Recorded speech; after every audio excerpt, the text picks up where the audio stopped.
Ankur mission with am channel देख रहे सभी व्यूअर्स, सब्सक्राइबर्स और सभी टीचर्स का मैं आपका सहयोगी अभिजीत मोहबे डीआरजी विकास खंड जुन्नारदेव हार्दिक स्वागत, हार्दिक अभिनंदन करता हूं। मित्रों, आप देख रहे हैं मिशन अंकुर की समझ श्रृंखला के तहत 26वां एपिसोड। पिछले 21वें एपिसोड से हम हिंदी विषय की समझ पर आधारित बातचीत कर रहे हैं। उसके पहले के 20 वीडियोज़ हमने गणित विषय पर विषय वस्तुओं को समझाने के लिए बनाए थे।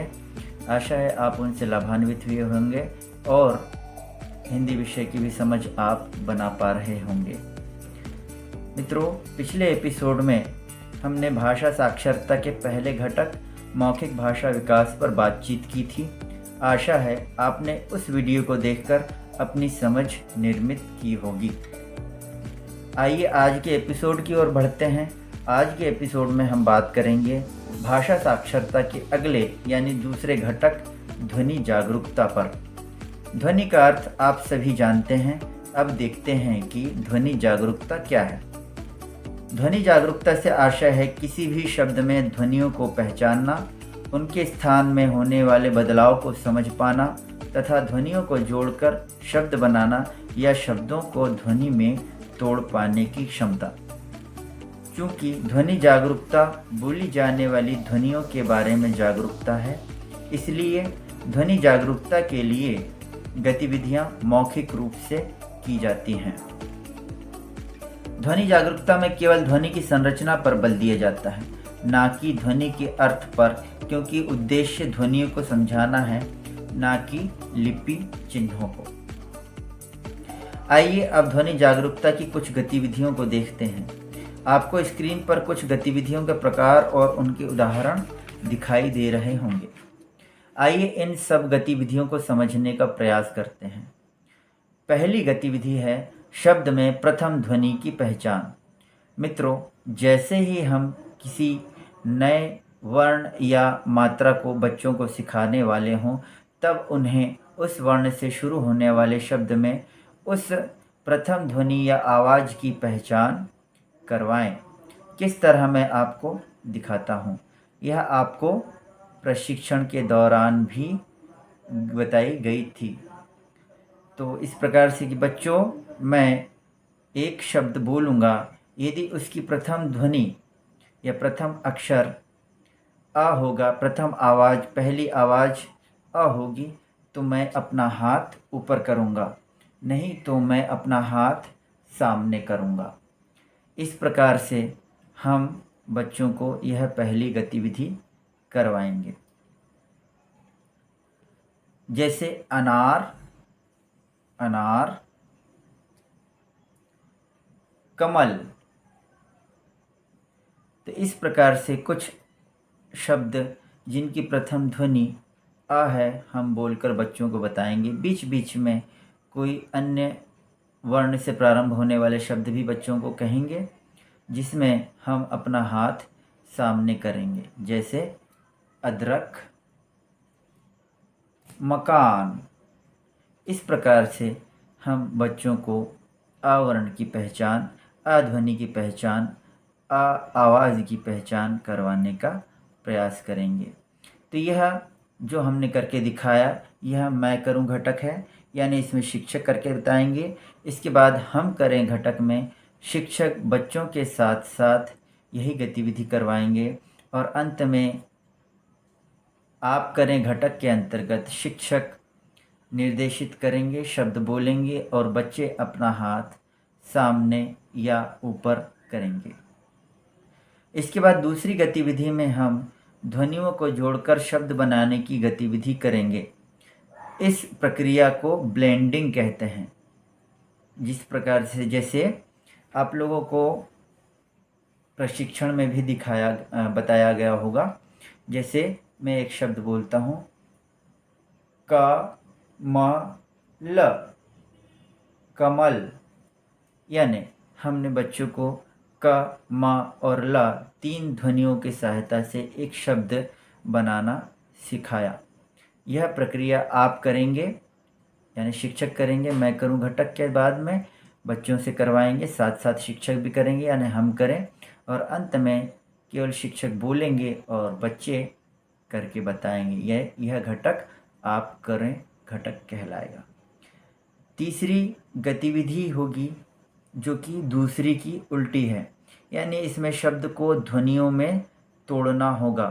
पहले पूरा शब्द बताएंगे, उसके बाद अलग अलग ध्वनियों में तोड़ेंगे।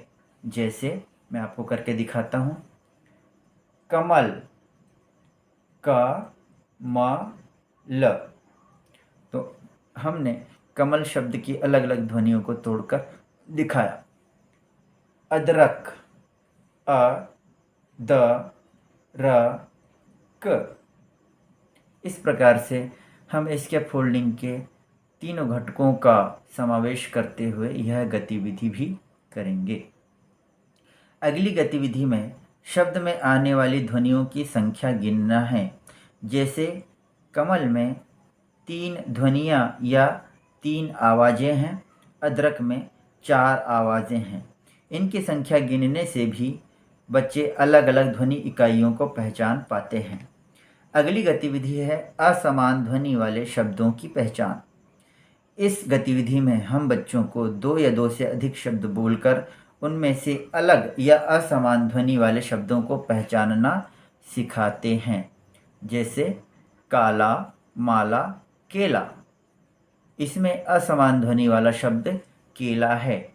या रामू, श्यामू, कालू।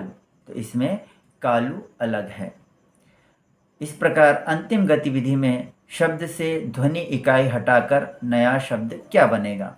इस गतिविधि में किसी शब्द से एक ध्वनि हटा देंगे तथा फिर देखेंगे कि नया शब्द क्या बन रहा है। जैसे मकान शब्द में से पहली ध्वनि म हटाने पर शेष ध्वनियों से बनने वाला शब्द होगा कान, और यदि बीच की ध्वनि यानी का हटा दी जाए तो शब्द बनेगा मन। तो इस प्रकार विभिन्न गतिविधियों के द्वारा हम बच्चों को ध्वनि जागरूकता का अभ्यास करवा सकते हैं। ध्वनि जागरूकता का अभ्यास करवाने के लिए प्रत्येक पाठ योजना में इससे संबंधित गतिविधियां शिक्षक संदर्शिका में आपको दी गई हैं, जिनमें कुछ टंग ट्विस्टर्स भी दिए गए हैं। जैसे पीली पतीली, पतीला पीला। कुछ तुकांत शब्दों की पहचान कर सकते हैं।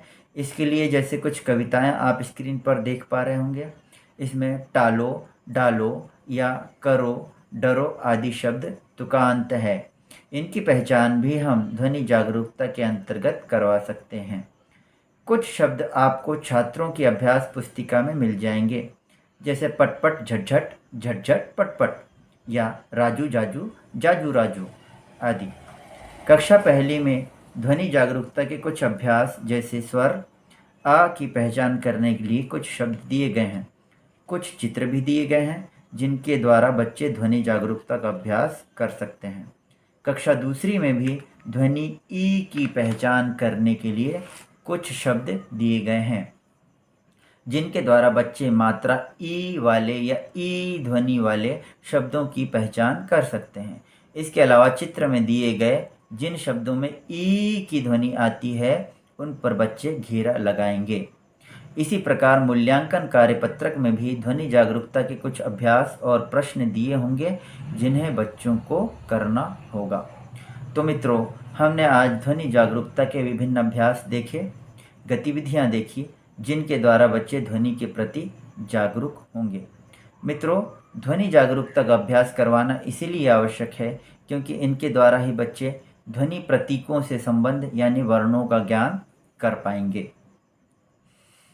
तो आज का वीडियो यहीं पर समाप्त होता है। आशा है आपकी समझ ध्वनि जागरूकता के प्रति बनी होगी। वीडियो अच्छा लगा हो तो लाइक व शेयर करें, चैनल को सब्सक्राइब करें और बेल आइकन दबाएं। अगले वीडियो में हम बात करेंगे भाषा साक्षरता के अगले घटक यानी वर्ण ज्ञान या मात्रा पहचान पर, और बात करेंगे डिकोडेबल पाठ पर। तो मिलते हैं अगले वीडियो में। तब तक के लिए आप सभी को नमस्कार। मिशन अंकुर जिंदाबाद। जय निपुण भारत। वंदे मातरम।